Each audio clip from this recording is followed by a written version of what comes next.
I am sure we have all heard of the Oose family and the unsolved mysteries of the YouTube group. But before we talk about the dark side of this YouTube group, we need to go back to where it all started. Their first video.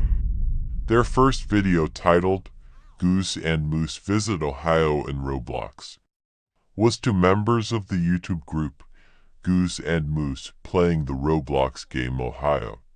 Goose and Moose started off the YouTube group with only the two, but soon after the first video, in the second Goose family video, there was a new member, Oose. Oose didn't think there was anything wrong with the Oose family. He thought it was just a fun, innocent gaming YouTube channel.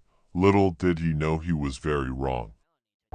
As Oose was a member for longer, he started to see the real sides of Moose and Goose.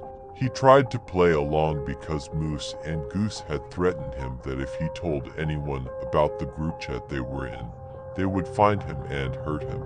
Oose that it was a dark joke they were making, but when he started seeing their real sides, he knew they would actually find him. Unfortunately, he was too late to find this out before the fourth member would join, Oose. Oose was a fan of the Oose family and friend of Oose. She thought the Oose family was cool and she was a big fan of Roblox. She asked Goose and Moose if she could join, and they wanted her to harm herself and show her harming herself. Oose was such a big fan that she willingly did it. After she did these acts, she was allowed in. Oose didn't know that this happened and Moose and Goose had threatened her too. She thought everything was okay because Moose and Goose manipulated her. After Oose joined, Moose and Goose would stop letting people inside the Oose family. Moose would make sexual remarks to his 9-year-old cousin, Oose, and Oose thought this was very weird, but they did not tell anyone after they knew they could be hurt by Moose and Goose. Moose would talk about how preteens are perfect and would post cheese pizza in the group chat. Oose and Ouse still didn't say anything. After a few weeks of them being a group, Moose and Goose told Ouse and Oose to meet them somewhere. Oose and Ouse didn't want to, but Moose and Goose threatened to hurt them and their families. So they met with Moose and Goose at Goose's house. Oose had brought his pocket knife because he knew that Goose and Moose were a danger. When Oose and Ouse arrived, they saw Goose and Moose, both grown men.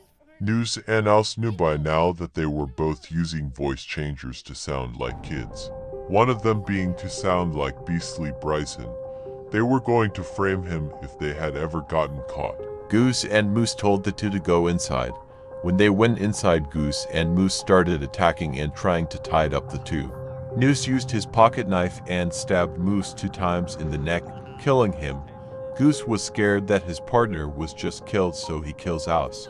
Oose starts trying to kill Goose, but he was shot by Goose. Oose runs away. I don't know where he ran, but wherever he ran to, he was able to post on the YouTube channel. He made a small series. He wanted to change up the story so that it wouldn't look like it was an actually call for help, and to also make sure people don't think they disappeared to get police involved. He wanted Goose dead and he wanted to kill him himself. The most recent video from Goose was to draw attention away from them. He acted like they just quit. That's all we know for now. Oose's whereabouts are unknown at the moment. May us rest in peace.